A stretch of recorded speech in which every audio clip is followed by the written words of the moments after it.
most people in Sydney that know the history would say that the first dude to do a piece in Sydney was Dem 2 or Cat, and he was part of a crew called Fab 4. And he did a tracer piece down at the Domain. I don't know if it was the first in Australia, but it was pretty much definitely the first in Sydney. Any old school dudes that I talk to will sort of, attribute that to him. But he's the dude that taught me. Yeah, wow. In South Africa, it's like, man, developing country and all that sort of stuff. If the cops come, just like boot it like crazy because they'll shoot you. Yeah, because I've heard that. Homeless people steal the doors and that for like scrap metal. So they might think you're a homeless dude. So they're just going to shoot you like without asking. Man.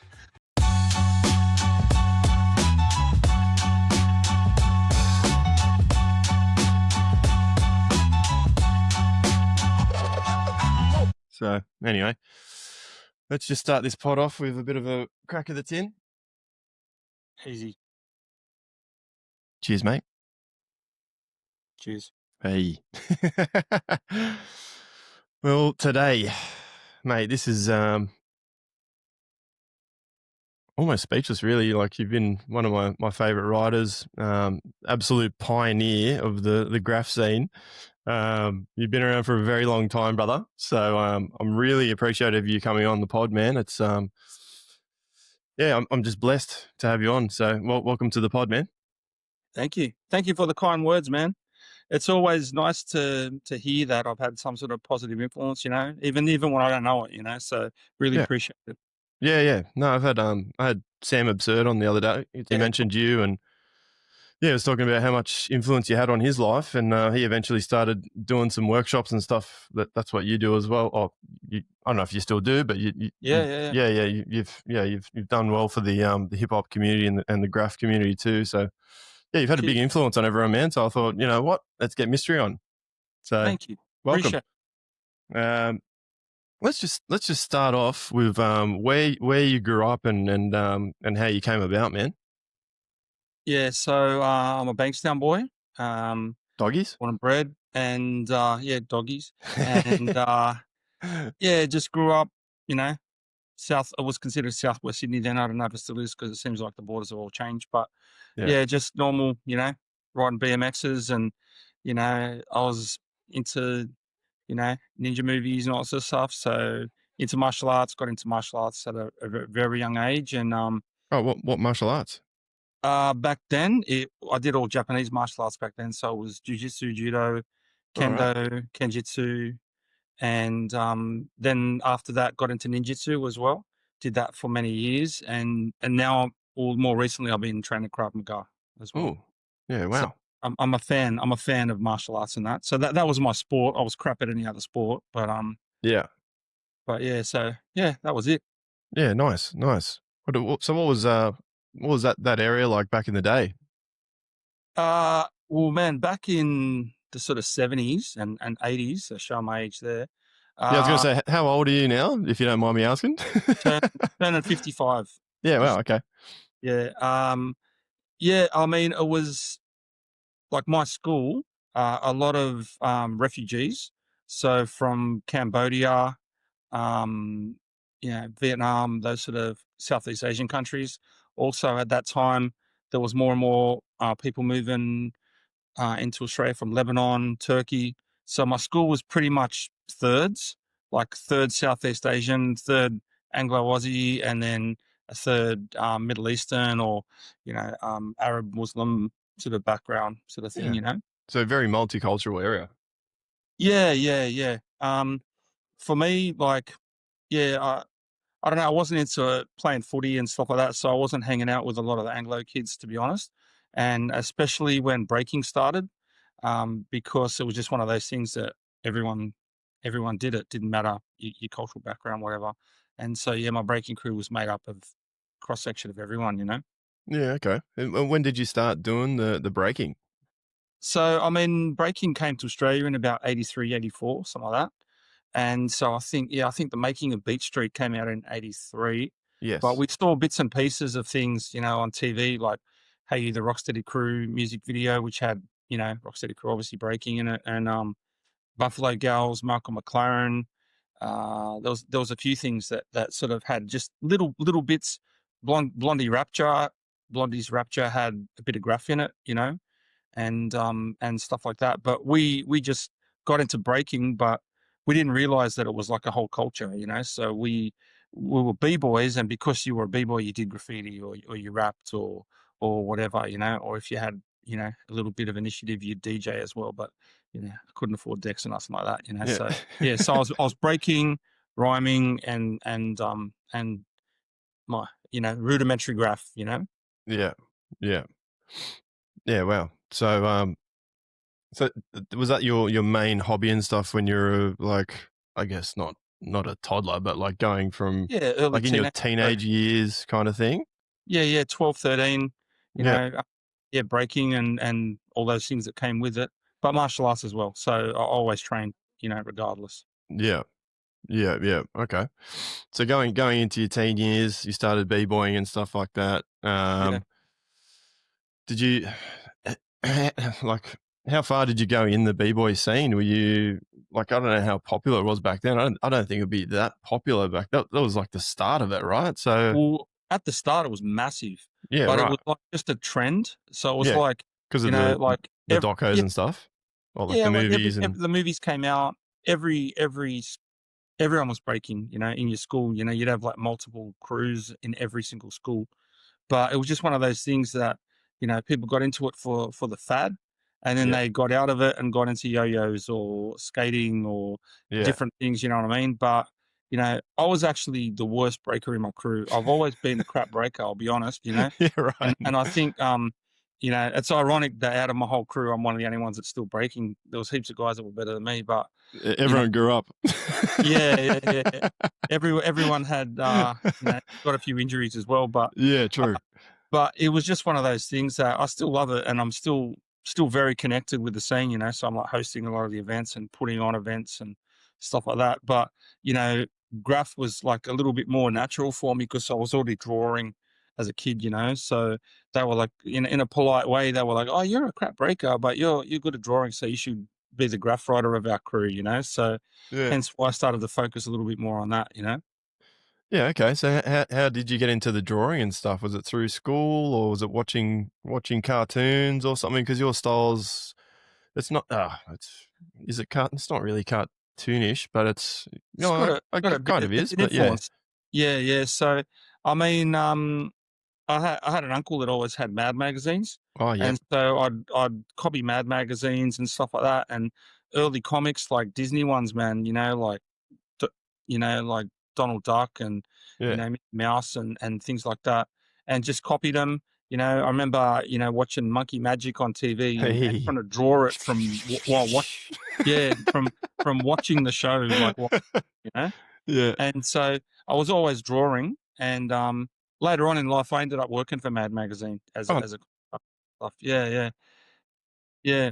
Um, so yeah, just drawing, and then when graph came along, it was just basically just copying whatever the hell I could. Like when we saw Beat Street, it was like seeing it in the cinema. And so yeah, wow. no kids had VHS players or nothing like that. The internet didn't exist. So you just Yeah. go to the movies and see the movie multiple times and just try and remember what it looked like and go home and try and draw it from memory. And then, you know, Rock City Crew had a 12-inch of their song Up Rock, which came out, and it had a graph, sort of like these graph characters that Doze did, Devious Doze, or Doze Green as he's called now. He drew the characters, and so I just copied the crap out of those characters, man. And Yeah. and then so that mixed up with my Disney sort of influence, Mad Magazine influence. I went to Japan to train in martial arts when I was 15 or 16, and that's where I came across manga, and Yeah. anime, all that sort of stuff. Because it wasn't really in Australia then. All we had was Battle of the Planets and Astro Boy. But when I went to Yeah. Japan and saw how massive it was, that sort of influenced me then. So all of those styles just sort of mixed up in my head, and Yeah. obviously Vaughn Bode, Bode, Yep. he's his style. It's just a composite of all the different influences, you know? Yeah, yeah, I can see that. Yeah, all blended into one. It's Yeah, yeah, yeah. it's phenomenal, man. It's yeah, your styles. It's very yeah, it's like iconic. Like you can just tell when you look at your characters and stuff. It's like that's a fucking mystery character. Like you know what I mean? It's just yeah, it's heaps cool, man. Man, to explain my sort of like thinking behind it, I see graph as lettering, right? You're a graffiti writer, right? Yeah, And so when I do a character, I'm doing letters. So the angles that I use are the same that I would do if I was designing a wild style, you know, and that's pretty much it. That's the secret, so to speak. You know what I mean? so how does that work? Like when you say you're doing like characters with like trying to make it look like a not look like a piece, but like what you were saying. Yeah, the angles that you do with letters is, you know, how we like as graph writers, you know, we sort of exaggerate things, or we make lines, you know, like on interesting angles and with Yeah, slight curves and all that sort of stuff. Those lettering techniques is how I draw characters. yeah. You know? Like if someone's got like a fat belly or something, and then you can Yeah, use that like say if like a D, the letter D, you can have that fat like kind of belly kind yeah. of looking thing. Is that what you're trying to say? Like Well, the characters aren't saying anything. It's not yeah, yeah. the letters as such, but just the angles are sort of, Okay. you know, inspired by that way of drawing letters. You know. Yeah, okay. And who who first got you into graffiti? Did you have any influence, or you saw it on the videos Yeah, and I just, stuff and just did it by yourself, or did someone help well, you out, or there were guys already painting, you know, like that yeah, were because like this was like the 80s, right? it's the early '80s, yeah. So like, I mean, I was like 12 or 13, Wow. you know, and there were guys that were like 15 or 16, which when you're a kid is They like, you know, they look like and adults. yeah, yeah. And I remember there was a piece that said fantasy at Sefton Station, and it was like a massive piece Yeah. by these guys. It was like Gonzo and Doozer and stuff like that. It was like it was like super dope. And then you know, there was like Ski and Alien and Psycho and Ah, all yeah, these Alien, guys yeah, that yeah. were, you know, too quick, that were doing like the Sydney train lines and stuff like that, you know. And so yeah, man, I, you know, like any young writer, you know, you're just like looking out the window, going, man, how do these guys do that, you know? And I was just like, you know, bombing around my neighborhood and doing like some rudimentary like little pieces and stuff like that. And then me and my brother and one of the guys in our graph crew, we managed to we knew one of the kids in the neighborhood, his dad had spray cans in the garage. So It's a common we broke story, bro. yeah, we broke in and took those 3 cans. It was like white, red, and gold, Good and we colors. went and did a trackside. You know, it said Sonic, and the S was like Kiss, like the logo Yeah, of yeah, the band yeah. Kiss, Yeah. and it had flames in it and stuff like that. It was on the train. It was on the train lines in between Leightonfield and Chester Hill, and Oh, okay. it was terrible. It was like dripped like anything. But I went and did a throw up. Well, it wasn't a throw up. It was because it wasn't like a quick thing, but it was sort of like an outline with no fill, and it just said AC. My tag was Aurora C at the time, and and it was sort of like the letters were sort of like they were like tubes, sort of thing, with like a puddle of water underneath it with reflections and stuff like that.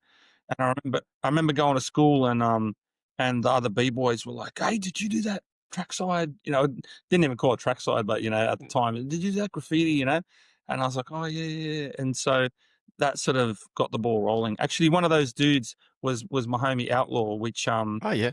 yeah, he ended up, you know, being with me in the Crew Superstars later on with Unique and a few other dudes. But yeah, he was a dope breaker back Yeah, then, wow. you know.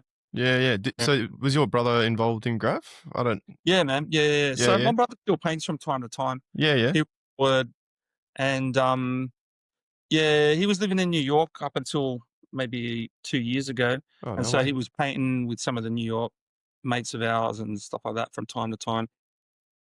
Yeah, okay. So did you get into tagging first, or you jumped straight into that trackside?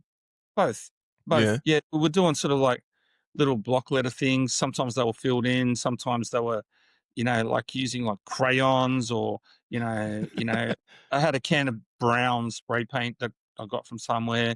You know, I don't know where. I mean, you're a Yeah. kid, you know what I mean? And I grew up in that neighborhood where everyone racked. You know what I mean? It was like no biggie. You know what I mean? So Yeah. yeah, you just happen to have things somehow. Is You know what I mean? it? And they used them. You know, so Yeah, yeah. It was a lot easier time back then to rack, right? well, no cameras and Yeah, anything. You know. yeah. What type of paint were you using back then? Oh, dude, it was like Dulux. Um, Dulux. there were I've got some random old cans that I like to keep them, man. I'm a bit of a collector Oh like that. yeah, yeah, Like I had, I mean, early on, it was just I wouldn't even remember when I was like real young, when I was like yeah. 13 or whatever. But later on, we used to use Design Master. That was Okay. like it was like spray paint for it was for flowers to paint like fake flowers. What? Yeah, and so it was like mad colors. It was like lilacs and pinks and mauves and all that sort of stuff. Because Mad pastel most of the colors. other spray paint companies, all they had was like one red, one green, two blues, maybe if you were lucky, black, white, silver, yellow, gold. That was it. So to get the design masters and that, you were cheering. Yeah, Tucson, yeah. uh, That's a do classic. Yeah, paint. Still probably one of my favorites of all time. Um, just killer colors, man, like denim blue and, yeah. things like that. Taupe, it was just dope. And the standard cap on it was a New York skinny, you know what I mean? Oh, So straight out the box. yeah, yeah, yeah. So How that good? was that was dope. And they had black leather luster as well, which Yeah, was there was just like a thick gloss, which was just the best for filing. And initially it had that sort of like New York skinny as the standard as well, but then they ended up having like this push forward thing, so you could sort of like taper your lines like fat to skinny and yeah, just best for a neat freak like me. It was beautiful. And any old school riders, like I'm sure you remember the leather lusters and Tucson is still the best smelling spray paint in the universe. Yeah, nice and leady. yeah, yeah. It's got full kills your brain cell, but it's worth it, man. So Yeah. That was a bit before my time, man. But yeah, I started in like 2002, so all this stuff is yeah, new to me, bro. Like, yeah, yeah, that's kind of why I got you on the pod, man. I need to learn this stuff. yeah, yeah, But so those cans came with those caps. Like, if you yeah. did get a different can, what did you use as caps? Well, most of the cans that came out, other than the Tucsons and that, were male cans. Yeah, So they all had like the little wedge sort of cap that you turn around to make it as like a fan jet. You like know a what I mean? chisel tip The thing. chisel tips, yeah. That's Yeah, that's yeah. that's that was 90% of spray paint in Australia at the time. And you just used that, or did you come up with some Yeah, fucking Pascal. funky ass ideas like train tickets and shit like I used to do? Well, so that came later, man. So Yeah, initially, what we used to just do was just to get a skinny line was just like hold the cap just slightly down, yeah, and your finger would just have to just lock in that position, yeah, and just called it holdbacks, yeah, And then later on, then people started getting like train tickets or bits of cardboard, folding it, putting it there so you couldn't push it down. yeah. Just But to ease the initially, it was pressure. just like just with your hand, you know what I mean? Yeah. And you could get a few what was it, like VHT or something like that. It was one of the like automotive paints had a cap that was a female cap that fitted on those male cans that Oof. was a circle. So and it was like slightly fat, but it was like really nice for like giving you sort of like a real thick, nice final, you Yeah. know. Right. And then fat caps, and that was like Mr. Sheen Yeah. and whatever. It was like New York, you just had to try different brands of like home products or whatever to try and get fat Deodorant caps. skinny caps, and then you just clean them out with like nail polish remover or acetone, because you just couldn't buy caps, you just had to keep on using them over and over again. Yeah. Yeah. Wow. Um. So back then in the 80s and stuff, I don't know if you got into. Did you get into train pieces or train panels or anything like that, or were you just mainly track So sides? I don't know if you want to talk about it, but yeah. yeah, yeah, yeah, yeah. So for me, my whole thing was like I preferred track sides because my sort of philosophy was I had a lot of friends that were hitting trains and that, So I was partners with a guy named Playboy from RCF, Mm-hmm. and he did a lot of trains, and we were partners in crime, so we did a lot of pieces together.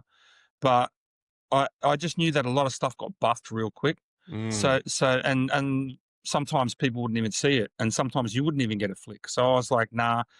My sort of philosophy was do a killer trackside, like full production, full subway art style, character, background, whatever, Yeah. dope enough that people would see it on the train, go back and get a photo, Yeah. and that way you end up in their photo album. True. as opposed to just being like a quick memory, because people didn't have phones then, man. You saw a panel, Yeah. you couldn't get a photo, you Yeah. didn't, you couldn't get it quickly, I mean, unless you happen to be carrying a camera, every single time you caught the train. So my thing was mainly track sides. Yeah.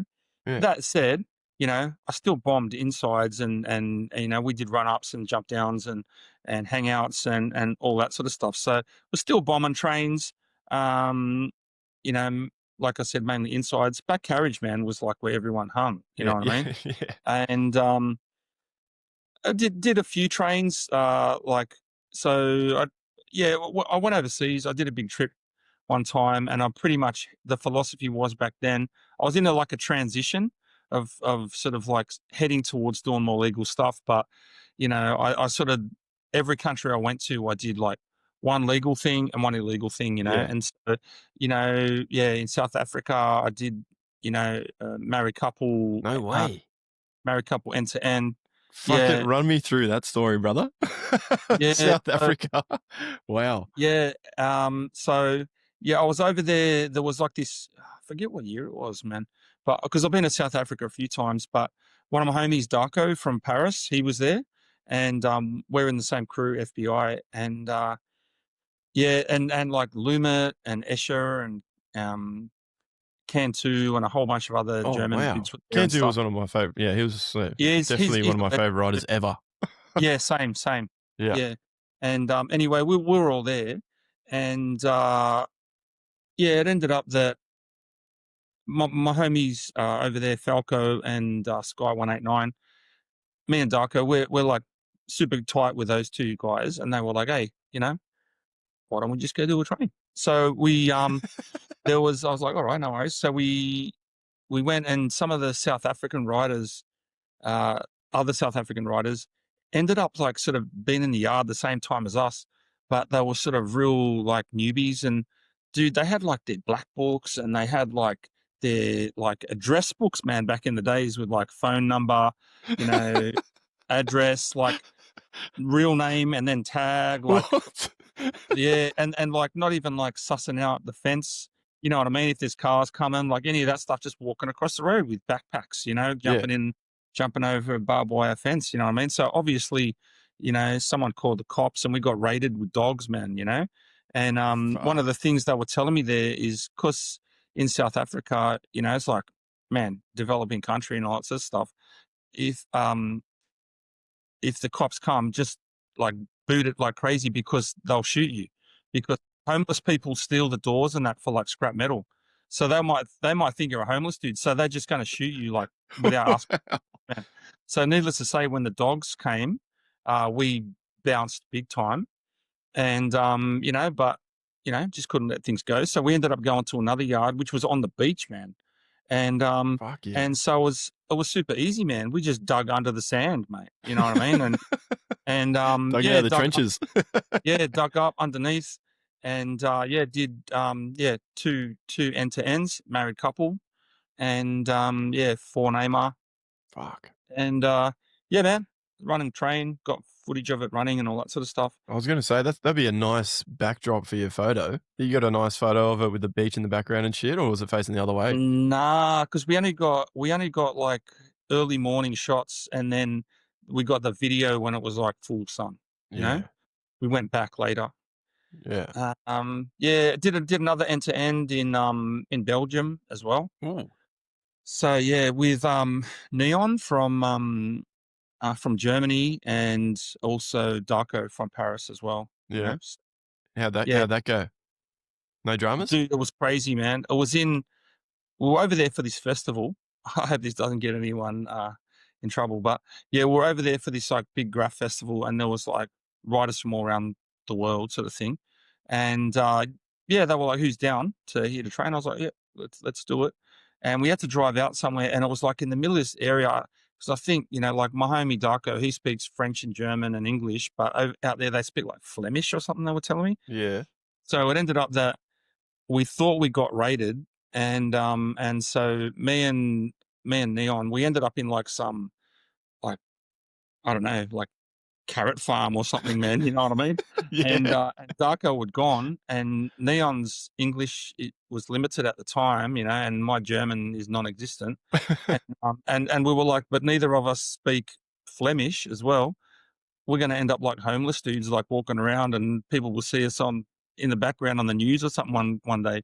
And but yeah, thankfully, you know, Darko came back and got us and stuff like that. And so Got it yeah, done. I mean, yeah, trains were never my main thing, Yeah. but yeah, if I did them, I did it end to end. You know what I mean? Yeah, do it proper.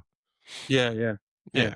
Yeah, fair enough. Other than the throw ups and, like I said, run ups and jump downs and hangouts that everybody did at that time. You know? Yeah, yeah. What about the Sydney scene? Did you get much do many any panels in Sydney Nah, or nah, nah, nah, no, none? no full blown like track like yard panels, nothing like that, man. In Sydney, No quick ones or anything?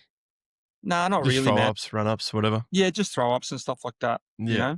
Yeah. What Yeah, what was the Sydney scene like back in the day? Like, obviously there's different decades and, yeah, you got the '80s, the '90s. I think the '90s was probably a bit more aggressive, I'll say, but, 2000s started to get calmed down a bit more towards 2010, I think, and then, yeah, now it's a lot easier. Like, everyone gets along now, it's great, but how yeah. was I it mean, back then? it's fluctuated. I mean, Yeah. the Sydney graph scene's always been pretty violent. You Yeah. know, like honest. You know what I mean? Yeah. Um, I mean, like the first generation of riders, you know, like CIS, like Pays and those dudes, man, they were doing like full color whole cars, man. Yeah, You know what wow. I mean? Like running, you know what I mean? Yeah. And you know, and dudes like Seven and you know those type of crews, you know, they were doing full trains back then. You know what I mean? Yeah, had hours and Um, stuff. Not like today. Sorry. They had hours to do stuff, not like today, I guess. Yeah, yeah, yeah. You could do like full subway art level, you know. Yeah, wow. Um, but then that you know like then the later generation which would be when I would say I was in my sort of like main prime was sort of like mid to late 80s, like sort of like 86 to you know like so me so Unique, uh Outlaw, there was a few of us, you know, my brother was in our crew as well, Playboy RCF Legend. Wow. um we were there was actually a period where there was like about six crews battling, and there was like three versus three. So I forget who it was. It was like RCF. I'm gonna just make it up, but it was like Yeah, it's a long time uh, ago. RCF with TDF and OSB versus PIC, and you know another two crews. You know, I forget who it was, but man, it got to the point where people had to go over other panels because there Yeah, was wow. like my mate Legend, like he was like another close mate of mine. We went to school together in the same breaking crew and all that. He had a top to bottom man, which ran for like months, man, in Sydney. Yeah, a legend top to bottom, you know. And Wow. Playboy RCF, he had yeah, he had stuff going for yonks, man. I was in the sort of like second generation of IBS at that time, you Okay. know, with another guy Tito who wrote Katana. Yeah. Yeah. So IBS was sort of like connected with RCF. That was sort of like mate crews. And IBS was like one of the original first generation crews, you know. But I wasn't in that generation. I joined it later, you know. So when did that crew start then? If you're second generation, that must have been how much earlier was that? Yeah, I mean, like I said, I was still painting in the sort of early 80s, but I was a young kid. There were dudes that were full blown riders, you know. Okay, and then you Yeah. joined later on, like when you grew up a little bit. Well, I joined IBS later, but I was painting for years before that, you Yeah, know. okay. Um, but so and to add a little bit of context, so I don't know. Most people in Sydney that know the history would say that the first dude to do a piece in Sydney was Dem Two Yeah. or Cat, you know, and he was part of a crew called Fab Four, and he did a tracer piece down at the Domain. I don't know if it was the first in Australia, but it was pretty much definitely the first in Sydney. Any Wow. old school dudes that I talk to will sort of you know attribute that to him, but he's the dude that taught me. Yeah, wow. Yeah, so he was like like I was already painting and things like that, and he was one of those weird ones, man, where he was like house sitting somewhere, and the house that he was sitting for was like a friend of my mum's or something. And she was like, "Oh, yeah, this dude's like house sitting, and he's a graph writer, go around." And it was in the same suburb, so I just went around and I hung out with him one night, and I would say it was like a life-changing thing because at that time, the graph scene was like, you know, people kept all their secrets. Mm. People didn't want to share anything, and like even put it this way, even DJs had blank vinyl, so you wouldn't know what track they were playing and all that sort of stuff. You know what I No mean? And way. it was very much, yeah, everyone kept their card. I mean, now you can just Shazam it, Yeah. but but people just kept their cards close to their chest, and biting was major and all that sort of stuff. But yeah, so Cass, he just sat down. He just explained to me a lot of stuff, man. And then he drew me a sketch that said rival, and yeah, I took it home, and I remember later on, like I wrote undo for a little bit, UNDO, Yeah. and I remember I went to a Def Jam, which was like some of the early block parties and all that sort of stuff, and he introduced me to Snooze Rosano, who's still around today, running a lot of the festivals and stuff like that. He runs Woolama Livin' and that, Oh, okay. and introduced me to those guys, Fab Four. They were like one of the crews that I looked up to, and I remember Rossano saying, Cass was like, "Hey, this is a young kid, you know what I mean?" And this is his sketch. And I remember he said, "That's deaf." That was the word we used back then. And and it was like, when you're a young emerging writer or young emerging anything, you know what I mean? It meant like heaps, man, coming from Yeah. one of the kings, man. You know what I mean? And still to this day, like I'm friends with Rossano. Unfortunately, Cass has passed away, but Oh, no way. like I see Rossano like a big brother. You know what I mean? Yeah. And so yeah, so Cass, and those guys, Fab Four, Styles as well, Scotty Styles and Vlad, like they were all kings, man. Like I Yeah. mentioned before, CIS and all those dudes, man. Yeah. So how did you end up choosing your tag? So I had a few over the years. Like I said, Aurora C was my first tag. Yeah. I don't know, Undo. everyone had like space age, b-boy, future rock, type of name. You um, and then I wrote comics for a little bit as well because I, Oh, 'cause yeah. I like comics and drew comics and that. And what else did I have? Did you The have rest, you had a few pieces comics? I think I've seen some pieces comic. Is that maybe there was sketches. I didn't. I did a few back then. yeah. That was like early mid 80s. Okay. But then, yeah, De-Rest. I wrote De-Rest. And then another dude took that over from me. I gave it to him later on. Another dude that wrote Mellow, and he got up with that. So Yeah. if people saw it, it was probably him. But and then I moved from Bankstown into the Marrickville area and into Petersham, and yeah, no one knew me. So I was just bombing and that, and I just wrote Mystery because no one knew me, and I could Ah. shorten it down to Mr. E. So it was Yeah. quicker, 3 letters, or just M with a question mark for throw ups, and yeah, it was just like a versatile sort of tag name. I wrote Yeah. Bizarre for a little bit as well. That was like my legal name for a while, and Mystery was my illegal name, but then I just sort of like just focused.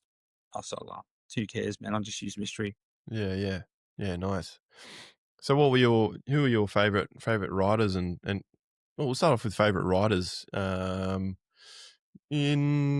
just say, yeah, like the 80s, maybe when you're a little bit older that you kind of thought were Yeah, fucking I mean sick. all Like, those names that I mentioned before, like yeah, Rexy Pays, like Snooze, Styles, those dudes, Seven, they were the dudes that I was seeing a lot of stuff, and also like Ski and Alien and that I mentioned as well, yeah, and then sort of like dudes that are sort of like my peers, would be like, you know, Cade, Scram, Mayor, Unique, Metro, uh, oh man, there's so many, you know what I mean? yeah, And then dudes that are slightly after me, like Days and guys like that. I would say as well, like you know, you know, Zombie Tavern. You yeah, know, I would say like if it was like who's still doing that stuff, I would say Tavern is definitely still maintaining Oh, that yeah. that He's essence, you know absolutely what I mean? killing it The at the moment. original yeah, and that's what he used to do back then as well, you know what I mean? And Yeah. when he goes out, he goes hard, you know what I mean? Um, yeah, I mean, man, there's so many Spice, you know, man, I could go on and on. Demote. All right. Slight technological difficulty again. That happens. But yeah, let's get into, yeah, you got international writers that you used to look up to? Yeah, so obviously, you know, the New York Kings, man, you know what I mean? So, you know, Dondi, I would say Scheme would be one of my favorites. Same. Doze from Rock City Crew. From Europe, you know, Chrome Angels. You know, and a lot of dudes that I ended up becoming friends with and in crews with, like, you know, Cantu Mm. and Darko and Lumit and those guys, you know. Um, you know, I got a lot of. I've been fortunate, you know what I mean, and blessed to have traveled a lot. And so, you know, some of the guys that I've really looked up to, like I've painted with, you know, like Delta and Mode Two and those guys, you know. Yeah, yeah. So how did you get into the kind of mural or kind of moving into like getting off the street graph into like mural stuff? How did you get into that?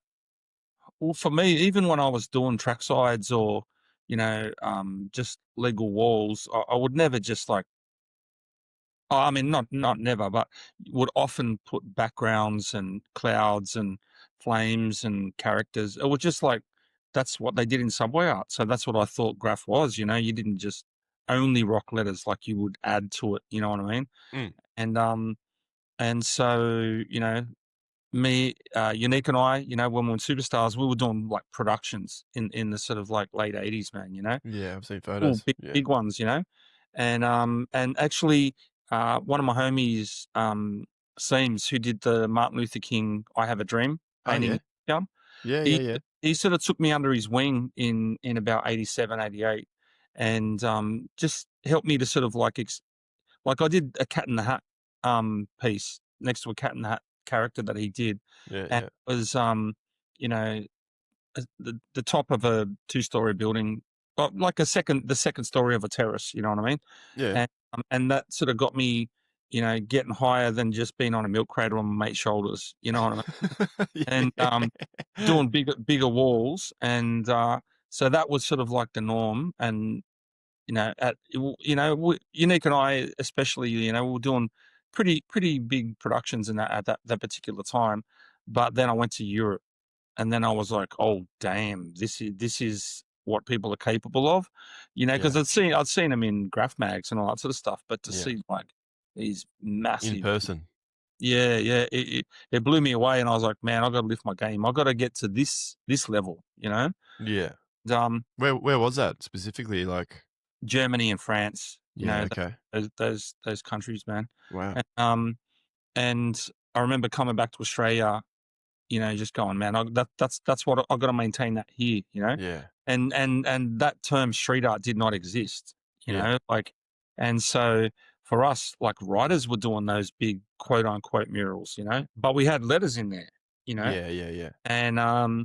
and yeah, me and so Seams and myself did a lot of stuff in Newtown and in the sort of like late 80s and that, and then yeah, and then street art sort of like became a thing, and we were like, oh, okay. But I still don't see myself as a street artist at all. I'm a writer, man. You know what I mean? Yeah. I got Yeah. a tag and I do letters. You know what I mean? As much as I can. That said, I got to earn a living too, man. You know what I mean? Yeah, So, for sure. you know, I've had normal jobs and stuff like that. But if I can have a job where someone's paying me some serious cash to Fucking paint oath. something, I'll be like, yeah, I'm gonna do that. You know what I mean? And you know, but there's always going to be some sort of funk or, you know, like hip hopness to everything. Yeah. That I do, you know what I mean? Even if it's a photorealistic thing, you know, it's going to have something in it, you know, Yeah, like something aura different. A or little bit of flair, you know? yeah, yeah, yeah. That's it, man. Yeah, what were the jobs that you were doing when you were so I guess you had a job and then you were doing the little paid graph stuff on the side. What type Yeah, of jobs so were you running? I mean, I worked at pizza shops, man, you know? Ah, true. Yeah, and so, yeah, I worked in a pizza shop in Camperdown and then I worked in a pizza shop in Burwood with some of the original B-boys, actually, the guys from Autocrats, No way. they're like first B-boys, yeah, so I worked in a pizza shop with them. So you can all make mad pizzas. Yeah.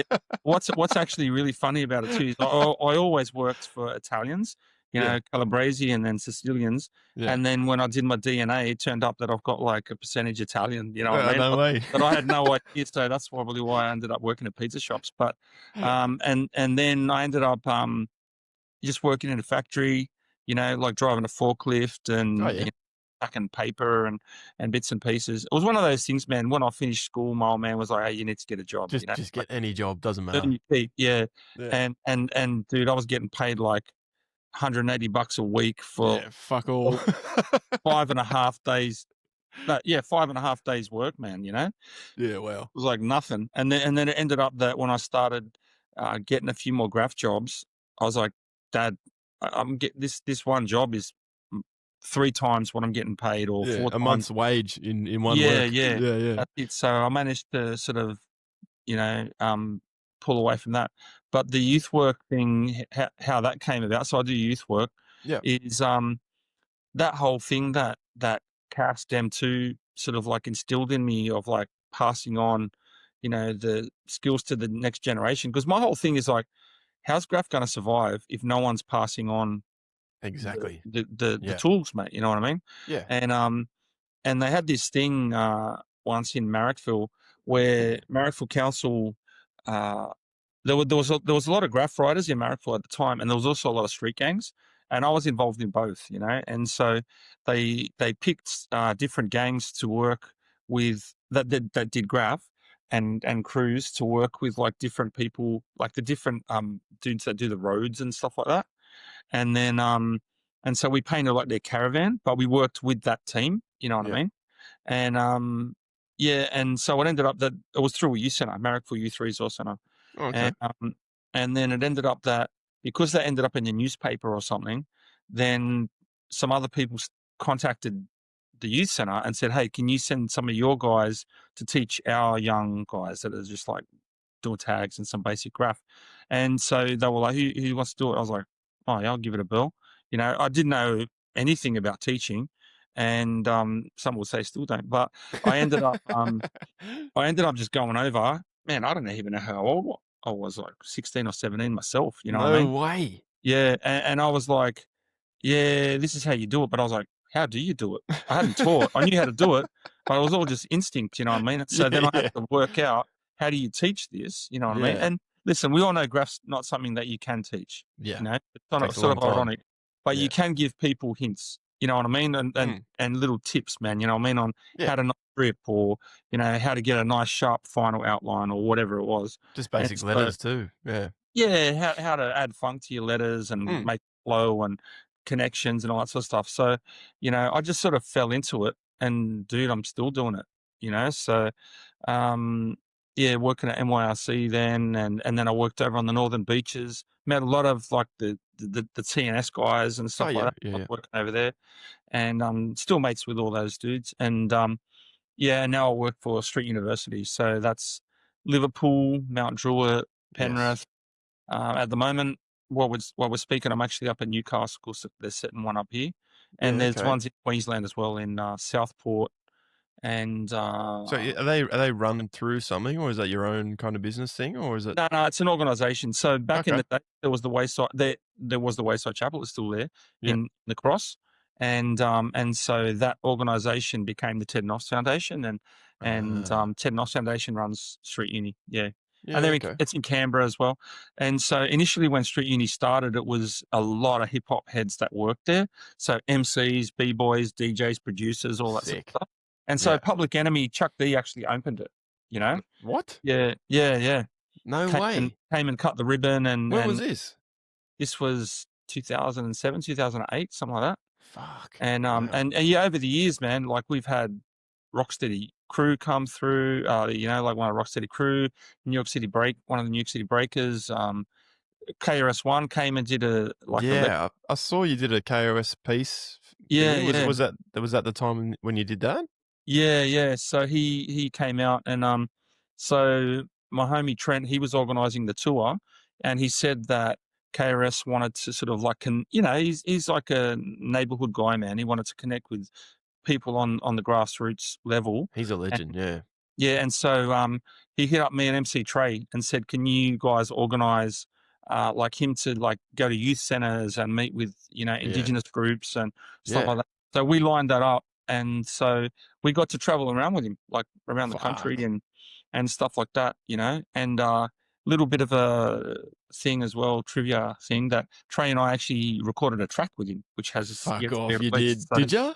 yeah, yeah, yeah, No yeah, way. Have you yeah. We released it still yet or what? Nah, we've got to find the right thing to release it on. So, yeah, Spotify, mate. Spotify. man. Yeah. So, yeah, and we've had Dead Prez come through. Different Oh people. shit. So, yeah, and a lot of hip hop legends have worked there as well. And some still do. So Wow. yeah, So what year did you start? Was it the 2007 you started that, or was it yeah. a I think it little bit was earlier and 2007, then 2008. Oh no, yeah. youth work. I started in 88, 88, 87, Oh something no, like that. sorry, the street uni thing. Yeah, that started in 2007 or 2008, something like that. Oh, so So I've been there as like soon as you 16. opened it, like pretty soon KRS-One came. Like that's pretty Yeah, it was only a couple of years later. So, I wow. mean, a lot of us were like that worked there. We're touring MCs or promoters, and so like if we had someone in town, we just say, "Hey, do you want to come and meet, local kids, man, local emerging MCs?" And usually, they're from the neighborhood, so they want to meet neighborhood people as well, Fuck yeah. as Yeah. opposed to just, I mean, I'm talking like real hip hop artists, Yeah, man, because not most just like most of the artists that come here from famous rappers. overseas, they just go to their hotel, go to They the just wanna stage, hook and up then with go home. groupies and that's about it. But, like, real neighborhood dudes, they're like, "Yeah, man, I wanna meet," Yeah. like, "What's the hip hop thing?" It was one real interesting thing that KRS said to me is when I first met him, I said, "Oh, man, I'm looking forward to, like, to chatting to you and learn what hip hop's all about." You know what I mean? 'Cause, like, he was there in the Bronx when it was all kicking off and all that. Yeah. And he goes, "I'm looking forward to learn from you." And I was No like, way. "What?" I said, "What are you gonna learn from me, man?" He goes, "I wanna see what happened to this culture that we started when it went Oof. to another country." You know what I mean? And how it's Goosebumps. how it's changed Goosebumps. and changed and all that sort of stuff. And I said, "Yeah, I suppose if you look at like hip hop like it's rice or bread, when it goes to another country, different flavors and different Mm. produce or whatever makes it unique." You know what I mean? And Yeah. I've seen It would have been a trip. It would have been a trip for him to hear like Aussie rappers too, like with the Aussie, like the Aussie slang kind of thing. Like it would have been fucking yeah, yeah. tripping out, bro. Yeah, yeah. Well, that's a big thing, man. So that was a conversation that we actually had because so when I first started rapping, we all rapped in an American accent. Yeah, I was gonna say that. Yeah, yeah, Yeah, because we were just trying to emulate the sound that we heard. You know what I yeah. mean? And me and Unique Sarek from Death Wish Cast, Yes. Death Wish Cast didn't exist at the time, and neither did My Crew Brethren, but we was in Superstars. And I think I just finished school, man, and I just like said, let's go to Melbourne and stay with my auntie. And so we ended up like meeting. Oh, actually, sorry, we had a DJ that came over from the UK, and he was part of our Crew Superstars. G Wiz is his DJ name, Yeah. and or Tasia, and he played us UK hip hop, where they Oh, rapped in their own accent, yeah. I and was we gonna were say what because I think the UK used to rap in American accents too, didn't they? a Or bit of both, a bit of both. yeah. Yeah, yeah. And there Okay. was a documentary called Bad Meaning Good, which talked about the accent thing, Mm. and we were like, oh, we'd never really thought about it, we just sort of just would rap it and just happened to sound a bit American. And and then when Unique and I went to Melbourne, we met up with Pac and those guys, and they were and AKA brothers, and they were rapping in an Australian accent. That's the Wow. first time that we'd heard it, and they had a release as well No on way. vinyl, which I've still got to this day. And so I don't know if that's the first Australian accent thing, but anyway, Maybe. we came back and we go, oh, maybe we should do this. Maybe we Mm. should sort of like use our own accent. And so, yeah, he formed Death Wish Cast and I formed My Crew Brethren, and we started to rap in an Australian accent. So it was like in Wow. Sydney, and so it was it was like we had to sort of like almost learn how to do it in a way. It sounds Learn kind how of to speak your own language. That's yeah, funny, bro. yeah. And and yeah, it was just weird for us. But anyway, that became the norm, you know? Yeah. Yeah, definitely And after Death Wish cast, everyone started rapping in Aussie language. Like, I mean, yeah, Hilltop Woods definitely like just shot it through the roof like later on. But yeah, Death Wish cast was like, yeah. yeah. Yeah, I I would remember say seeing that would have the been a turning the point. film clip of them like with the graph in the background, like AUS fuck. down, yeah, yeah. Oh, AUS So down. I'm in that video actually. True. Yeah, where I met my homie Reason and Pat came up for it and all that sort of stuff. I think they edited me out because I'm a bit better looking than them. Yeah, yeah, for sure. They didn't want to rap, you know what I mean? That was their video. It's all right, man. You Yeah, know. yeah, that's But, cool. yeah. Yeah, wow. Fuck. So how long did you rap for? How you still rapping or Well, what's dude, yeah, not as much as I used to. So you're a busy I was in man. a crew called Brethren, and we started in about '89, and we Oof. did our 20th anniversary album in 2009. And Chuck D actually is at the start of it. He gives it like a shout out and stuff like that from Public Where can Enemy. I listen to this? I don't even know if it's online, man, because there's Oh, you like gotta put it up, man. Put it CD up. stuff. Yeah, I should actually. It was on a Fucking put label, it on but Spotify, bro. We need the people I have need to to see if listen the to this. label. I have to see if the label would even care. You know what I mean? Oh, really? Um, It's tied down with that shit, is it? Bastion, it was called. That was the 20th anniversary album, and then yeah, and so Wiz from Brethren, we ended up forming another crew after that, like a few years later, called Apollo Creed, with my homie Oakbridge, and yeah, we were doing stuff, you know, as Apollo Creed, but sometimes we'd get Brethren gigs, because Brethren had, you know, more of a sort of name sort of thing, and we do a bit of both. The Apollo Creed stuff was like more funky Cool. and stuff like that, but the Brethren stuff was sort of like classic boom bap, you know, Mm. sort of New York flavor, you know. Um, yeah, and then, but you know, man, I got to write a track pretty much after this after this conversation. You know, one of Yeah. my homies that I know from Malaysia is coming out to Australia. He lives in the Philippines now, but he's coming out to Australia, and so he wants us to perform a track in November. So we've got to write, you know, record and learn it, you know, by Oh mid-November. shit. So yeah, I'm still doing stuff, but you know, Wiz, he sort of like, you know, retired from doing music and all that sort of stuff. So the thing that I miss, I was actually saying it to a dude today, is, you know, I like to be part of a crew. The collaborative nature is what I dig. Mm. You know, I know 50 million producers that would easily be cool to give me beats, but it's Yeah. not the same for me. I like sitting down and writing with people Yeah. and doing it. You know, I still love rocking the mic and I still freestyle and all that Yeah. sort of stuff. You know, in ciphers and bits and pieces. You know. Yeah, yeah. I'm not gonna make you, do a little freestyle, but if you wanted to. On the spot, no pressure. Nah, fuck. Don't worry about it, mate. It's I'll all do right. like about 15 takes and just pick the best one. Yeah. No, that's cool, man. Oh man, I'm learning so much already, bro. Like, Oh, cheers, man. I didn't know where this was gonna go, bro. I was actually very nervous starting this Really? podcast, Oh, bro. Yes, of course, man. I'm with Mystery, bro. Like, you're the first guest I've had that I don't actually know. I haven't even met oh, all you. right. Yeah, yeah, yeah. So like, all the other ones I've done, I'm actually like mates with them and I've painted with them before. You know what I mean? So you're Yeah, my yeah. first guest that I've never met before. But mate, this is I feel comfortable now. Like all these stories I'm hearing now, I'm like, fuck, it's blowing my You heard I was a mind, bit of man. an arsehole, eh? That's what it is. You know what I mean? You're like, ah, here we go. Nah. No, I've got mates that know you and stuff, but yeah, it's cool to finally sit down and have a chat and stuff and Ah, learn man. some fucking history. You know what I mean? It's yeah, because I've only just seen photos of stuff. You know what I mean? From like back on like Two True forums back in the day, they'd post some old school photos, and I'm like, fuck, man, like how did they do that back in the day? So it's cool to learn how you actually did it. Like it's awesome, man. So Cheers, yeah, it's man. cool. It's cool. But so the workshop thing's still going, still cranking. Yeah, man. I mean, Yeah.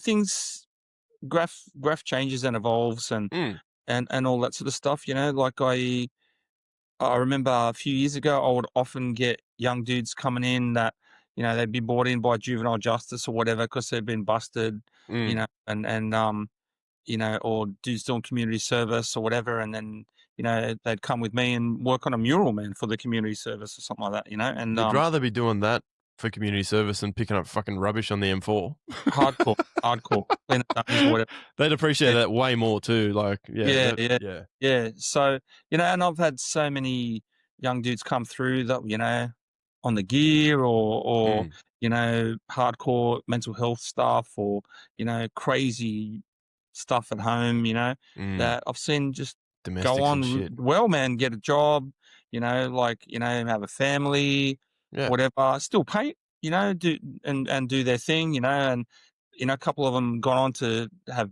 businesses like doing commission work or t-shirt brands and stuff like that, and Wow. I just when I hear those stories or meet those dudes again, you know what I mean, I'm like, this is Mate, why I do it. that hits the heart for sure. Like, yeah, man, you've done so much for the scene, man. It's fucking amazing, man. So good on you, man. Like, Cheers, man. congratulations. Like, yeah, that's kind of why I've started this podcast. Like, I don't know what the fuck I'm doing. I'm sitting in my fucking garage, and I'm talking to Mystery. Dude, fake it till you make it, man, you know what I mean? Yeah, If that's there's a need, man, if there's a need, like yeah. Like, do there's no Sydney podcast. Like, I mean, Melbourne's got fucking 2 podcasts. I mean, Brisbane had the Beers Beats and the beers, Beers. pizza.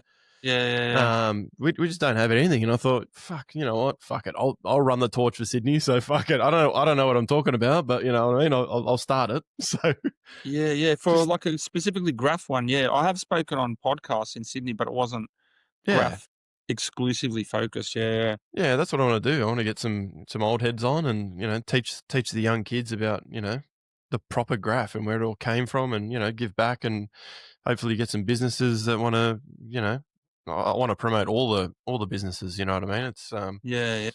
That's it, yeah. man. Dude, talking of like, like the graph, what do you call it? Like, I don't want to say rules, man, but Yeah, like, well, there is unwritten rules, yeah, for yeah, the sure. unwritten rules. Like, one thing that surprised me is, when I grew up, it was the case of like, okay, if you tag a wall, a throw up can go over the tag, a Mm. piece can go over Over the the throw throw up, up, a yeah. production can go over the piece.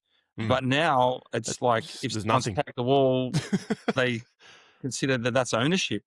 Yeah, I find that weird, man. You know what I mean? Because yeah. a Well, tag that's 2 seconds to do. yeah. That's kind of why I've started this, right? Because people, I've spoken about it a lot of times on the pod, but you got to kind of also look at the kids growing up now that they don't understand the actual culture of it, so they just Mm, go, "I've got some paint. I'll go to the canal and I'll just do a piece over, fucking Mystery." Like, they yeah, have no idea about anything. So if I can push out, not to say don't go over everybody. Well, yeah, kind of don't go over everybody, but just learn the respect of people that are established and have been doing this for fucking 25 years or whatever. But just understand, you can't just tag over their piece or do a piece over theirs when you've only been doing it for fucking 2 weeks. You know what I mean? So it's kind of yeah. Or an RIP piece. You know what I mean? Like, yeah, that's or that's a or, or that's a if or if tricky the one, writer's bro. died. Yeah. I mean, if the piece is there and they've passed away, mate, you leave their piece, man. You know what I That's mean? the So, ultimate disrespect, but yeah, these kids don't know that, man. So yeah. that's what I'm kind of coming from. I used to fucking hate it so much now, but now now that I've gotten older and I've got kids myself, and Mm, they just don't understand it, man. So anything we mm, can get out there to the youth, and that's what you're doing too, right? You're teaching the youth of yeah. the culture and have some respect for other people and respect other people's artwork. So Yeah. yeah, I just think they just don't understand, man. Like now, if someone goes over me and they're a kid, I'm not gonna fucking chase them down and bash them. You know what I mean? Like Yeah, yeah, that's kind of the old school mentality. But yeah, yeah, I understand it now. But whatever. yeah, So yeah. I don't know. That's just my thoughts anyway. But so music for you has always been hip hop. Did you have any other flavors? You into jazz or any kind of Dude, it's funny, man. Like, I so I got a bit of a musical family and all that sort of stuff, Okay. and so I started rapping, and that was what I sort of did because that's what I was listening to, and Mm, my mates all rapped and that, and then later in life, in about 88, 89, I started going to church, Yeah. and and yeah, I was singing, and like, as you do, and then What, people church there. singing? Like, just with the hymns and stuff? Yeah, yeah, yeah, but it was like more modern stuff, more Yeah, modern yeah. modern stuff, and they were like, "Oh, you can sing, man," you know what I mean? And I was No like, "Oh." way. Yeah, and so I ended up being a singer at the church and all that, and, What? and then, yeah, started sort of focusing on it a little bit more, sort of 'cause my grandfather and my mum in particular brought me up on a lot of soul music and Yeah. R&B and things like that. And so when I started singing, I was singing just naturally, you are what you eat. So I was doing like harmonies and ad libbing and all that sort of stuff, not knowing what it was. Didn't even know what a harmony was, but I was doing it. Yeah, And, right.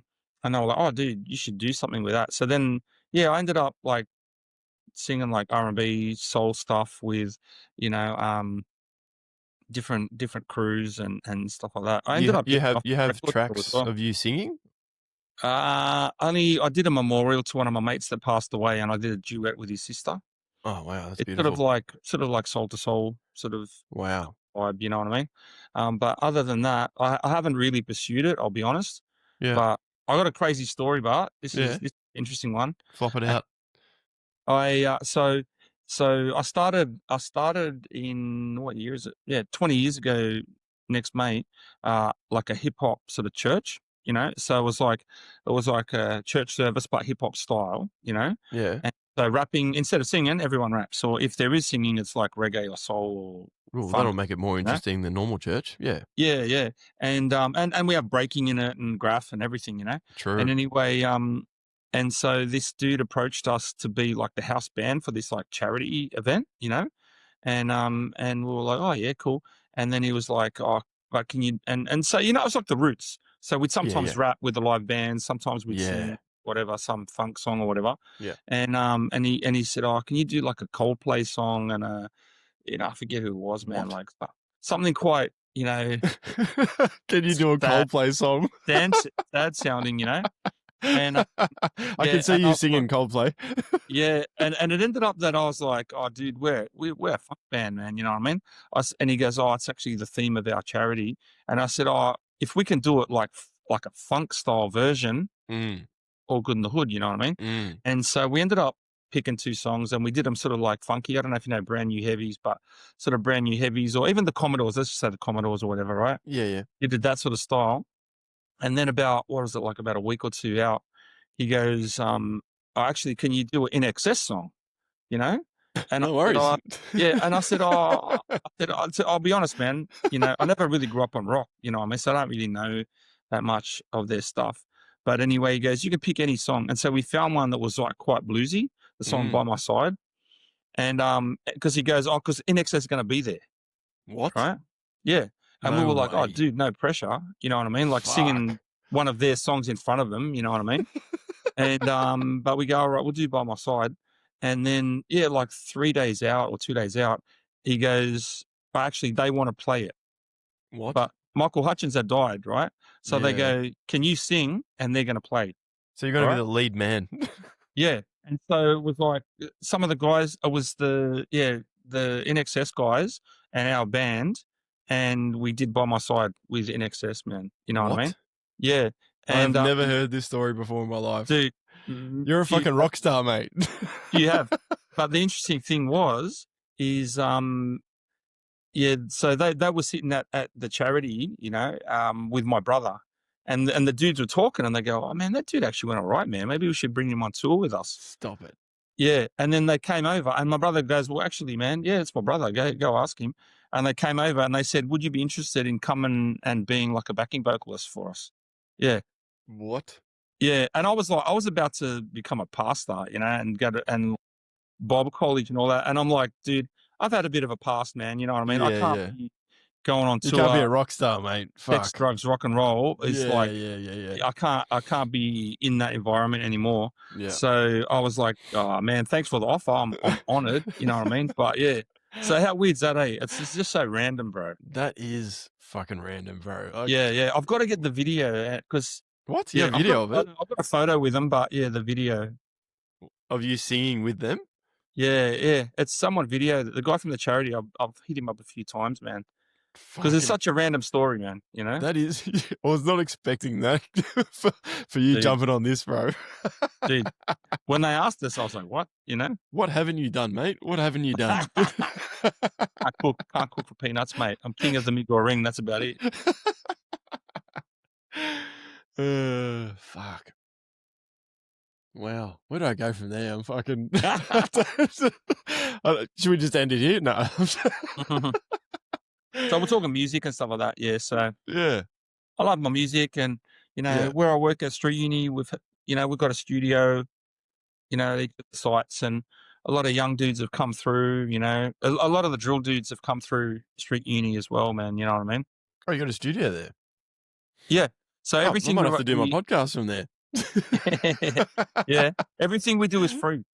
So we don't charge. So yeah, people can come in, work with a sound engineer.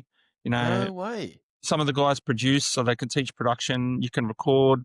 Some of the guys do like video work, so you can make music videos. You can do everything, and we have dance studios for people to come in. It's Fuck. all free, man. We don't charge for anything.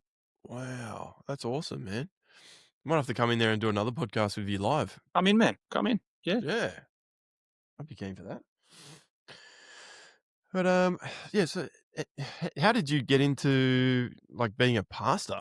That's were you always religious, being younger or anything like Not that, at or all, just man. something pop into your head when you're a bit older and you thought you need something to, I don't know. Dude, being a pastor is like the last thing that I would have thought, man. You know what I mean? Yeah. It was like, so for me, hip hop was my religion. You know what I mean? Yes. Well, it kind of is. Yeah. In Yeah, a and way. like that was another conversation I had with KRS. He was like, "Oh, hip hop is the new religion." I said, "Well, yes and no." I said, "A religion gives you like ways of thinking and sort of like boundaries, moral boundaries or Mm. different things like that." But I said, "But what my Christian faith gives me is a hope that hip hop can never give me because it's not eternal. Hip hop's not eternal." Yeah. Yeah. Right? But yeah, it was just one of those things, man. Like I'd achieved, what I wanted to in like a hip hop sense, and I was like, oh, is this it? And then and not taking anything away from. I still love hip hop, still ahead and doing stuff. Yeah. Yeah. But then I started to sort of like, I was turning 18, and I'd had a few friends get killed, like Mm. drugs, There's a lot of that at the hit moment. by trains. Heroin was massive in the sort of like late Yeah. 80s in the graph scene and that, and people overdosing all the time. Yeah, But yeah, yeah, yeah. anyway, yeah, getting back into the pastor thing. So, do you actually do like masses and stuff? How does that work?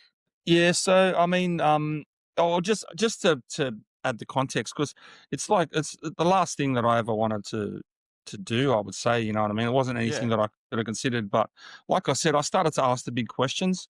Like I was turning 18. Like people weren't just going to juvie now; they were going to Silverwater and Long Bay, and I was involved in a bit of whatever, like everyone in my neighbourhood, Mm. and yeah, man, I just was like, there's got to be more than this. And so I just sort of like at that time, just like put it out to the universe, so to speak, and was like, okay, God, which way? And my family's like quite mixed and that. Mm. And from faith traditions and stuff. And then yeah, these two dudes came along independently of each other. One was the guy that did the Martin Luther King painting, Seams, Yeah. Yeah. and he'd felt a calling to work with.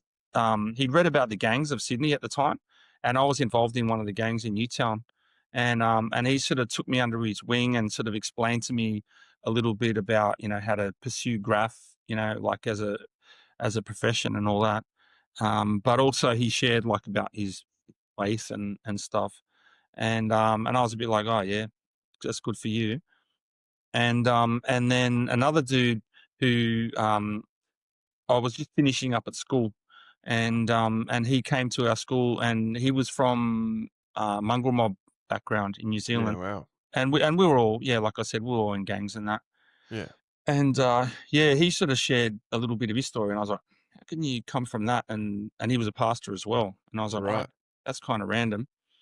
And yeah, and then one time, I got asked to paint a banner for the church, local church, and that, And so I did it, but then he said, "I'll pay you at the church," Mm. and I went to get the money, and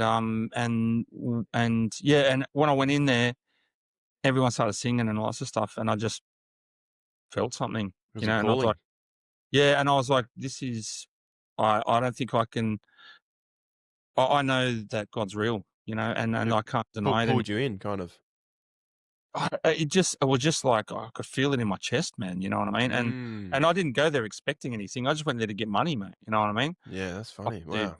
off the dude, and then I didn't sort of make a commitment of faith then, but I actually left, and then that week I was almost killed like about half a dozen times, and Wow. I just realized like, if I face the Creator, I can't say that I'm innocent, that I didn't know, and so that's when I Wow. started a journey of faith. But the church wasn't ready for dudes like me. You know what I mean? And so Yeah. like I said, I was A lot involved of in healing needed to be had. yeah, man, yeah, yeah, and like I was still in a gang, mate. So told all the Mm. boys, "Oh, you guys need to come to church." So there was like 3 rows of like crims, man, in the back row. And like I think my brother even got arrested once walking into the church, man. You know what I mean? And Fuck. Okay. I almost had a punch on inside the church and stuff like that. But over time, like my brother, he became a Christian a few years later, and he was mixed up in all sorts, as well. And but I remember he became a pastor. He had to move to New Zealand. He had a lot of skeletons that he had to sort of like break away from, Yeah. and he became a pastor and went over there.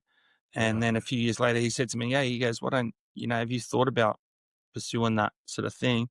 I was like, pastors aren't like me. You know what I mean? Dudes, tattoos and earrings that make rap music and paint graffiti. And then he was like, "Why?" And I was like, "Oh yeah, you got a point." And so yeah, then I went and studied theology and all that sort of stuff. So I'm a pastor in a church. Like I have the qualification as a lead pastor, but Wow. yeah, but the It's church impressive. that I'm currently in at the moment, geez, man, is a Fijian speaking church. So Oh, okay. I speak a little bit of Fijian No way. and yeah, and as part of my wife's heritage as well. So Yeah. yeah, man. But I run crosswords as well, which is like people want to call it a hip hop church, but it's more like a community of hip hop heads that have Christian faith. And we run an event every year called Up Rock, and we got events that we do in Sydney and Queensland, and crossword started in Sydney 20 years ago, almost 20 years ago, but it's not just in Australia now. It's like it's all around the world. So, Okay. but yeah, we started it in Sydney. Where is that? Like, Where do we meet in Sydney? no, where is the crossword thing, or is that just something that just pops? You do little pop up kind of things. We do things once a month, and Yeah. in Sydney, and then the guys in Queensland, they do once or twice a month. It's different, man. Sometimes it might be like a hip hop style church service. Other times it'll just be us like painting a wall, man. Yeah. And then Okay. we'll just have a mic set up and dudes are just freestyling and dropping tracks, and then other times we run breaking events, that aren't Christian per se. It's just like we're just putting it on to bless the community and things like that, man. But yeah, we're doing events all around the world as well. So yeah, we Wow. ran a Uprock, helped run an Uprock in Canada. We did one in Malaysia. So we got Crosswords fam all around the world. Yeah, wow. That sounds like a religion I want to get into. Sign me up, brother. But yeah, there's a lot of people getting into their faith at the moment with all the shit going on in the world. So it's Yeah, yeah, it's becoming a lot popular, which is really good, I think. So yeah, man. I because think it's a lot's been lost, like no one's really religious. I don't know, the Catholic scene's kind of dropping off. Everyone's just busy. They're just got kids and they just I don't know. I used to go to church all the time, but now, just too busy, can't do it, whatever. But it's good to see it coming back again. yeah, I think people are just asking bigger questions now because they're Yeah, realizing that going to work and paying a mortgage, there's more to there's it. more. Yeah, There's more than that. You know what I mean? And yeah, and like I was saying before, like it helps you sort of like understand certain things, and you realize that you're mm, part of something bigger. You know, yes, yes, especially when you got kids too, man. Like yeah, man. I want my kids to have a firmer foundation than I had. Yeah, Oh, yeah, well, my kids go to Catholic school, so Mm. I made sure of it. Like, yeah, Mm. just yeah, I don't know. Sending them to public school kind of that's just it's, everyone's different, but yeah, for me, I just wanted to have that solid foundation of I went to a Catholic school too, so I just wanted to have Mm. that solid. They do have a solid base of to like doing the right things and the wrong things. You know, you got Yeah, yeah. yeah, they're not like oh they are kind of rules, but it's just general life stuff, man. Just don't be a fuckwit, pretty much. Guidelines, man. I think when Yeah, we just the need baseline. guidelines. You know what I mean? Otherwise, we sort of Mm, go. you're lost. Yeah, that's it, man. Yeah, Yeah. No, that's cool, man. That's awesome. Good stuff. You do sip and spray? Is that your business? yeah. So that's yeah. So my wife started that up. Yeah, right. And, Yeah, because I had a mate that went to one of them. oh, dope, Yeah, yeah, yeah. Yeah. mad. Yeah, he loved it. It was awesome. Cheers, man. Yeah, yeah. So yeah, we went to one of those paint session things, you know. Yeah, I've been to And- them. Yeah, my wife dragged me along to one. Yep. Yeah.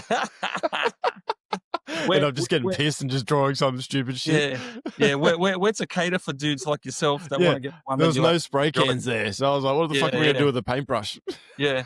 Well, that's it, man. That's it. So, I went and I had to like copy a Picasso or something Oh, like that, same. Yeah. which is all well and good, but I want to push the envelope a little bit, man. You know what I mean? Exactly. Yeah. And Yeah. my wife just said, "Hey, why don't we start one that's like a bit more graph focused?" You know what I Ugh. mean? And obviously, you're not going to teach people to be a writer in 2 hour session, No, no. but it gives them a little bit more of an understanding of it and a bit Different more materials. because I teach history too, man. I teach about like Arthur Stace's Mistery Eternity, like the first graph writer in Australia, man. You know what Oh, I mean? I wow. would say back in the 30s, man. You know what I mean? Shit. And then like even the other day, like I was teaching a workshop out at Drink West at Penrith, Mm. and so I talked about Imors and Jerk, one of the first early writers from Penrith, and I talked about Spice from Western Sydney and Yeah. Shout out to Spice. people need to know their history, man. You know what I mean? And Yeah, man. it gives people like an understanding. So when they see a piece down the track, they go, there's a lot of effort gone into that. And Mm. that's a wild style or that's a public style or whatever, and have a bit of fun. Yeah. And then So just do yeah, a basic kind of, anything graffiti related, whatever. Draw a fucking flower with a spray that's can. it, man. Yeah, yeah, yeah. Well, they can do whatever they want. You know what I Yeah, mean? We that's we cool. don't give them like a thing that they need to copy, Oh, and, okay. and I explain about how to do tags, how to do, bubble letters, how to do block letters, what a wild style is, And like I said, they're not going to be burner writers after that. Yeah. But we've had a few people that have actually sent us photos of pieces that they've done 6 months down the track. No joke. And they're like, What hey, have man, you created, mate? yeah, yeah, yeah, yeah. An army, mate, an army. And we'll tell them, hey, if you live in this area, you're looking for paint, go to, the what's it called? The Gorilla Dudes in Penrith Yeah, or, yeah, yeah. or, if you're in Marrickville, go see the guys there or Platform 88. MPN, whatever in Bankstown. Yeah. Yeah, man. Just to help people understand the culture a little bit. Yeah. So, And we get writers too. We get ones, like mate, yourself, where like the I'd be girlfriend wants keen to to do bring my something. missus instead of her bringing me to some fucking bullshit paintbrush. Yeah. You know You know what I what's mean? funny, man? You know what's funny is because the writers love it because they're obviously good already. You know what I mean? And Yeah, yeah. as soon as they pick up a can, they got can control. Show everyone else. But I went to a tattoo one the other day Oh, I've seen that shit. with my wife and two of her sisters and their boyfriends. Bro, I was Mm. rubbish. I Oh, really? thought, man, I'm going to cane this, man. I was That's terrible. what I fucking thought too. I want to go one of these things, Dude, and I'm like, it I was looks easy, rubbish. doesn't it? I mean, they had Timu guns. Like, let's be honest, you know Yeah, what I mean. yeah, But for sure. I'm not gonna blame the tool, man. You know what I mean. Yeah, I was, yeah, I don't know. Maybe I need to give it another burl, but I'd love yeah. to do tattoos, man. But Yeah, I'm yeah, surprised you haven't done one yet. Like, I my- design a lot for people, but it's a whole skill in itself, man. You know what I oh, mean? for Like sure. knowing how to use the It tattoo takes machine, it and takes decades to learn that shit. yeah, that's it. I don't want to just pick it up and act like I'm the man. You know what I mean? Yeah, but you still think, I'm an artist. I can do this shit too. You know what I mean? That's what I thought.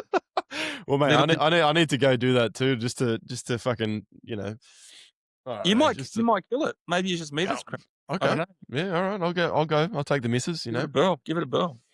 Yeah, that's funny, man. So how does your sip and spray work?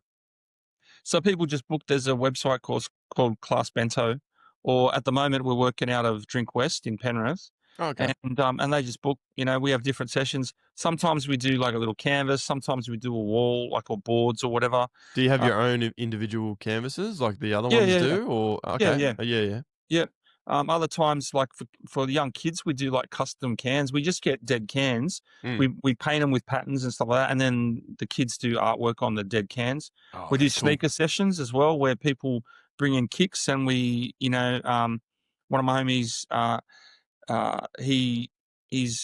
that's his business, like customizing sneakers and stuff like that. Mm. And so, yeah, man, he'll sort of like teach, with me about how to customize your sneakers, so Air Force Ones. And, I did some like little tiger spots or wild style on the side of kicks and stuff like that. So yeah, all different things, man. Yeah, that's mad. It's going well. Yeah, man. Yeah, yeah. I mean, we get corporates and that hit us up, and Oh, that's where the you know, money is. yeah, yeah, team building exercises, bro. It's funny. We'll have like, I don't know, quantity surveyors or something like that. You know what I mean? And you'll Yeah. think, oh yeah, what are these guys? No, dude, there'll be one dude he'll pull you to the side and go, yeah, man, I used to ride on the West Line, blah blah Yeah, blah blah. bro. You know what I mean? He's in a suit and tie now, and he's like, oh, do you know this dude? I'm like, yeah, man, I know that bloke, or Yeah. dude, oh, he used to be a b-boy or whatever, and you're like, man, they're out Yeah. there, man. Yeah, they kind of gave it up and just chose their career or whatever. But yeah, Yeah, I've had that heaps of times at work. I'm a tradie, but yeah, I've got all my mates' stickers and shit on my water bottle. So I put my water yeah, bottle down on the job site, and every like one bloke will come up eventually and be like, "Oh, do you write, bro?" And I'm like, yeah, yeah, "Yeah, yeah. bro." So I used to do pieces back when I was like 16, and then you hear their whole spiel. It's funny, man. It's just Writers are everywhere, man. yeah, I got another undercovers. dude. I got another crazy story for you, right? Yeah, I was in Jerusalem, right? yeah, And I was at the tomb of Jesus, right? It's called the Tomb of the Holy Sepulchre. And there's a big line of people like trying to get in, right? I've been there before, so I didn't want to go in the line, right? yeah, yeah, But I had a mate who'd given me a book, and it was all about. I was like a tour guide of the area and stuff like that. yeah, yeah. And in it, it talked about that there was some graffiti in the Tomb of the Holy Sepulchre. It was done by like the Templar Knights or something, right? All right. And so I went up to this like priest with the collar and all that sort of stuff. He's Yeah. like guarding the line. And I was like, hey, man, I said, and he goes, oh, no, you can't push in. You can't push in. I said, no, I'm not here to push in. I just want to ask you a question. I show him the picture. I go, I'm looking for this graffiti here. You know what Yeah. I mean? And he looks at me and he goes, what do you write, man? Fuck I go, off. what? I go, you a graph writer. He's the priest that's the guard of Jesus' tomb, right? And he's a writer. No joke, man. He's a writer from Greece. And I go, yeah, man, I write mystery. And he goes, yeah, I write blah, blah, blah, blah, blah. And I go, Let's and go he do a goes, piece. yeah. Yeah. And he goes, oh, I said, you been piecing since you've been here in Jerusalem? He goes, oh, nah, just mainly street bombing. What? I'm like, what? You know what I mean? Yeah, piecing, Dude, fair enough, but street bombing? Come on, yeah, man. yeah. And anyway, he hooked me up. He goes, oh, listen, that's like an area that's closed off to the public, but I'll introduce you to this bloke. And he's like the high up priest.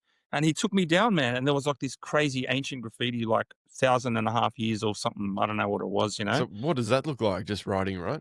No, it was a drawing of a boat, and then it had like little crosses, and it had something written in Latin or something like that, man. Yeah, right. Yeah, yeah. But hey, how's that? But writers everywhere, man. Like, Yeah, they are, man. Especially in the office space. Like, yeah, you yeah, got these cunts in fucking suits and ties and shit, and then they go into the toilet to wash their hands, they got tattoos down their arms, and you're like, oh, yeah, yeah, what's yeah, going yeah. on here, mate? And yeah, they're writers. Yeah, or they go to write something, and then you see like their style, the way they Yeah, do you can graffiti. tell with the Yeah, oh yeah, handwriting. you're a writer, eh? Yeah, And especially sometimes with they the deny it too. They're like, no, no. especially with the capital letters. You can see that, Yeah, yeah. little I still can hardly write in lowercase. My handwriting is terrible. It's fucking absolute dog shit. But you give me your capital letters, I'll show up. Yeah, I'm the same. I'm the Yeah. same. Yeah. That's weird, eh? One time I was doing a site visit with one of my mates for like a sign writing job. It wasn't even like graph or anything like that, but we had to walk on the tracks to see the building. And anyway, cops picked us up for trespass and stuff like that.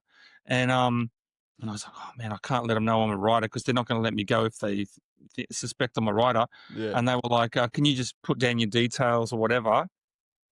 Do you think I could do Don't- cursive? No. No, I just gave up, man. I ended up doing full tag styles with an arrow underneath, little, inverted commas, like a star. I was like, if I'm just gonna, I'll just give up, mate. Yeah. It's it's in me. I can't change it. Yeah, back at school, like we had like the L's, like the learners, and then the P's for to graduate onto the next with your writing style. Yeah, And yeah, I failed. I didn't get my L's until I was like 16, bro. And rap now, ruined your life, ruined yeah, my life and now too, I'm a man. writer. So fuck you, Yeah, cats. yeah. But yeah, it's funny. But yeah. Do you listen to any podcasts besides my one? I don't know if you listen to mine, Well, but I mean, this is just started, man. You know what I mean? But yeah, little bits and pieces. I mean, one of my homies, Oaks, he does Definition Radio, which is like a Christian hip hop radio show. yep, Uh, honestly, it's just like stuff people send me. Like, I haven't got like many regular things that I listen to. I yep, mean, Beer Beats and Biz, the Queensland guys, you know, yeah, mm, they've interviewed some like good, done some really good interviews, man. yeah. Like Some heavy hitters. Jill from Melbourne and Mm. like that. You know what I mean? That He's dropped off. I don't think he's done much lately. I was going to catch up with them when I was in Queensland Yeah. a couple of months ago, and it didn't happen. So I don't know if they are doing it at the moment. So but Yeah. they did approach me a while ago. You Yeah, know, because I looked on like YouTube and stuff, and stuff hasn't been done in like 6 months, and I was like, oh, yeah, interesting. But they did ROMs. ROMs talked heaps about conspiracy in the government. Maybe they shut him down. oh shit. Illuminati. Much love to ROMs, man. My boy. Yeah, He he's a legend, man. we agree on a lot of stuff in that regards. Yeah, Yeah, yeah. No, I painted with him a couple of times. He's a good bloke, man. He's a yeah. legend. But And I love DJ videos too, man. yeah. Yeah, yeah. He has ones of him spinning and all that sort of stuff because Oh, he true. DJ as well. Yeah, I didn't know that. Yeah, wow. yeah. Oh, camera's blurring too much. I gotta get a camera, man. I run on a budget. I'm using my phone as the camera. It's annoying, but that's All all right. good, man. All good. So, what's your future plans, man? Dude, I've got young sons, so obviously that's my priority. Two boys or 2 boys, yeah, yeah? yeah. Wow.